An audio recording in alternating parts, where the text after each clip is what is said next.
آج کے لیکچر کی خصوصیت یہ ہے بھائیوں کہ جو اجماعی مسئلے ہیں مسلمانوں کے متفقہ، ان کو میں خصوصیت کے ساتھ بیان کروں گا تاکہ آپ کو یہ بات پتہ چلے کہ اہل سنت اور اہل تشیع کے درمیان بھی اخلاقیات میں، معاملات میں، عبادات میں 90% چیزیں کامن ہیں، لیکن ہم وہ 10% چیزیں اچھال کر امت کو تفرقے میں ڈالتے ہیں۔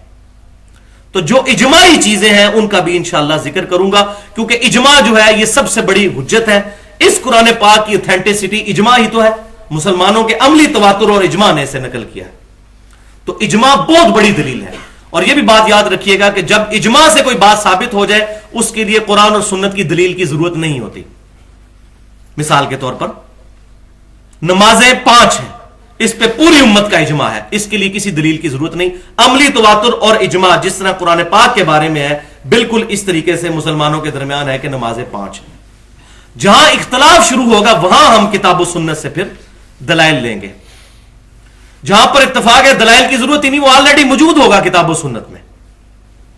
اسی طریقے سے اہل سنت کے تمام گروہ اور اہل تشیع کا بھی اتفاق ہے کہ فجر کے 2 فرض ہیں، ظہر کے 4 فرض ہیں، عصر کے 4 فرض، مغرب کے 3 فرض اور عشاء کے 4 فرض۔ پوری امت کا اجماع ہے۔ اسی طریقے سے اہل سنت اور اہل تشیع کا اس بات پر بھی اجماع ہے کہ نماز کے بنیادی رکن 4 ہی ہیں: قیام، رکوع، ہر رکعت میں 2 سجدے اور تشہد، اور اس پہ سب متفق ہیں۔ پورا نماز کا جو سکیچ ہے اس پہ سارے متفق ہیں سوائے چند ایک مسائل کے، وہ تھوڑے ہیں اور اتفاقی امور زیادہ ہے الحمدللہ۔ تو اجماع پر میری الگ سے پوری گفتگو ہے تقریباً 40 منٹ کی اہل سنت پاک.com پر، مسئلہ نمبر 31 کے نام سے اجماع کی حجیت قرآن اور احادیث کی روشنی میں، اور اس کی 17 مثالیں۔ اور اگر اجماع کو امت لے لے تو تقلید کے وجہ سے جو اختلاف پیدا ہوا ہے یہ خود بخود ہی ختم ہو جاتا ہے۔